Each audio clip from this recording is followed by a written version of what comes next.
Thank you very much for giving me the opportunity to speak tonight. So I'm coming at this from really a completely different point of view, almost the opposite to Dorothy's, because I'm not talking as an art historian tonight, I'm really talking as somebody that likes going to galleries and looking at paintings and cares about old master paintings. So thank you for coming to listen.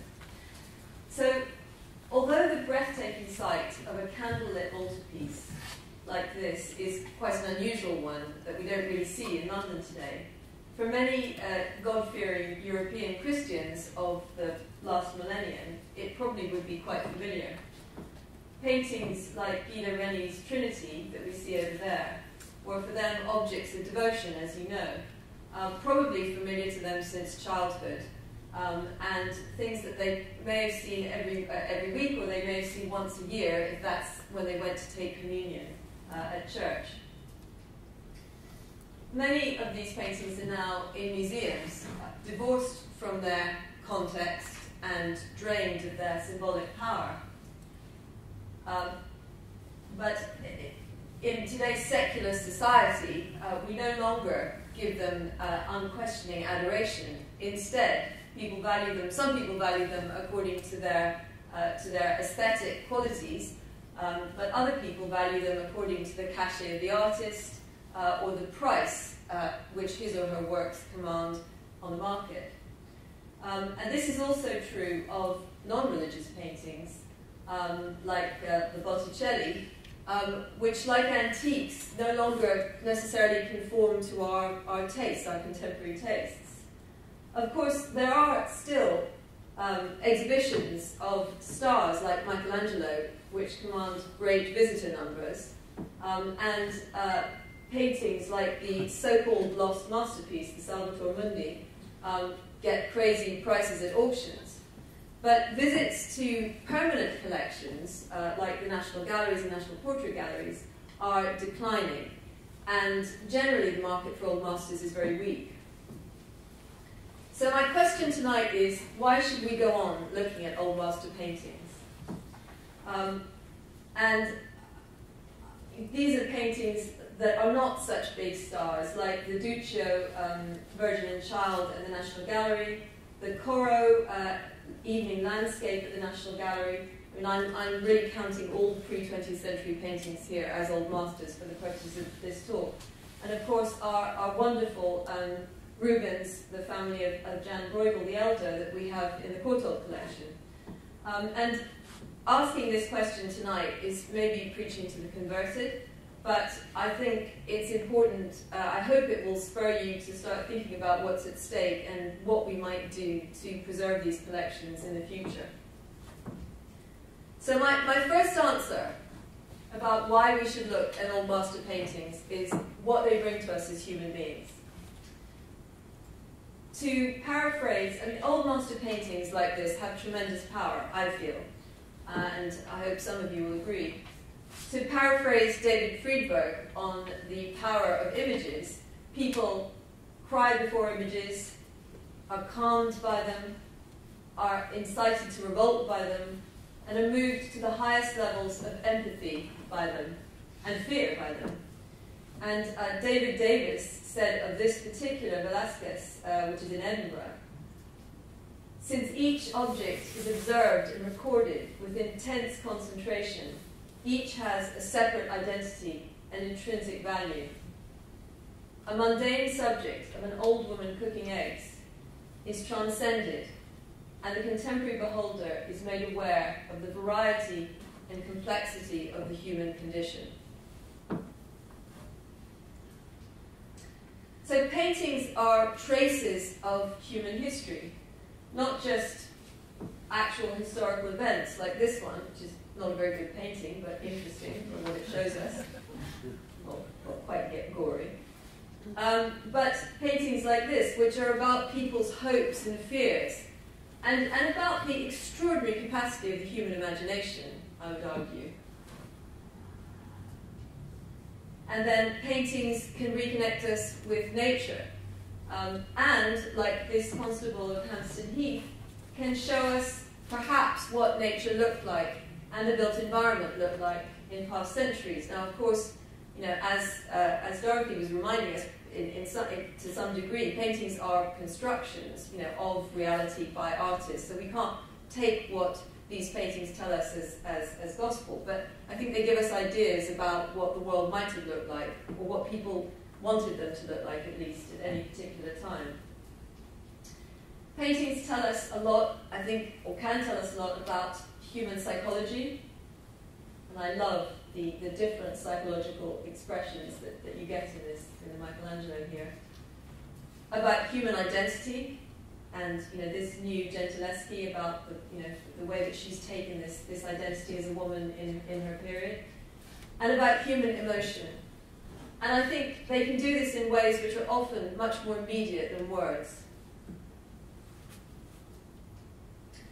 My second reason of why we should keep looking at them is that I think old master paintings are essential for the continued flourishing of the arts. Although it became unfashionable to look at them in the 1950s, with artist teachers like Richard Hamilton advocating starting with a clean slate, in fact, most significant 19th and 20th century painters, and indeed contemporary painters, have looked at them and continue to look at them in producing their own new works. Picasso called it wrestling with painting, and he meant painting everything that was not in Malraux's Musée Imaginaire. I was very fortunate to go to a talk a few weeks ago by the curator of 19th century painting at the Prado, who made a really convincing case that all important 19th and many 20th century artists looked again and again and again at Velázquez and El Greco. In this Picasso, this relationship between Picasso and El Greco here is pretty straightforward. You can see that Picasso was clearly playing on the imagery, creating something very different with it. But even here, we see the transformation and adaptation, the subtle transformation and adaptation of the monumental figures and the broken lines in the El Greco into the language of Cubism. And Picasso looked at this painting in 1906 in the studio of Zuloaga in Paris, his fellow Spaniard Zuloaga in Paris, just as he was beginning to think about and plan the Demoiselle d'Avignon. Clearly, there are contemporary artists who look at old master paintings in a very direct way. So people like Ron Mueck, who had that wonderful sculpture show at the National Gallery a few years ago, Paul Arrigo, people who've been associate artists at the National Gallery. I mean, they're very upfront about it. But we also see it in artists like Anish Kapoor, who talks about the influence of Rembrandt and Soutine.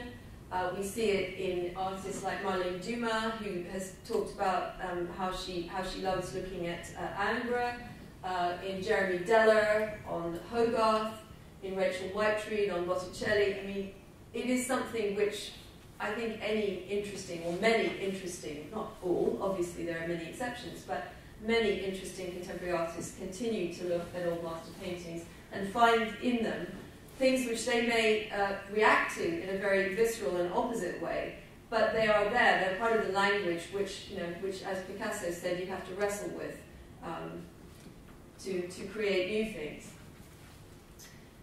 Art is part of the digital conversation, and I think knowing about old master paintings helps us to engage with that conversation in a more creative way, and generally to engage with visual culture.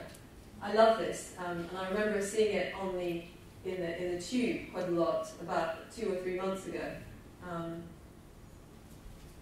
But so this brings me to my third reason why we should think about looking at old master paintings and what's happening today. So there's not the figures for visits to old master galleries around the country at the moment are not. They don't really exist as such yet. More research needs to be done and commissioned, because I don't think it's been commissioned as yet, possibly because people are a bit worried about the answers. But what we do know is that in 2017, visits to the National Gallery and National Portrait Gallery declined sharply.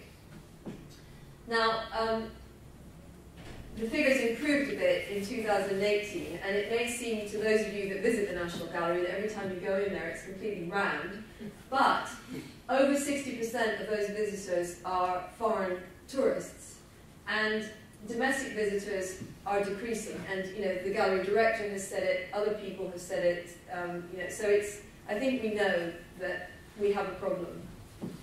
And equally worrying is that there's been a 7% drop in visits by under 16s, by school children. I'm sorry, I went backwards. So what we do know as well is that government funding for museums is decreasing.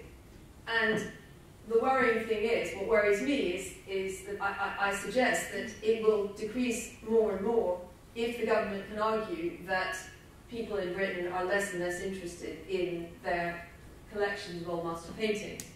So I believe we need to think now, we need to look into the future and think now about how we can encourage art students, schools and the general public to value these collections. And I believe that this is true of people, whatever their religious beliefs, whatever their cultural beliefs. I mean, I've seen people, I used to work at the National Gallery and I've seen people from all different cultures enjoying the collection there. So, I think when I say the general public, I really do mean the general public. It may be more relevant to some than to others, but I think it's a national resource, a national treasure. And I believe we need to act now to save this national treasure for future generations. Thank you very much.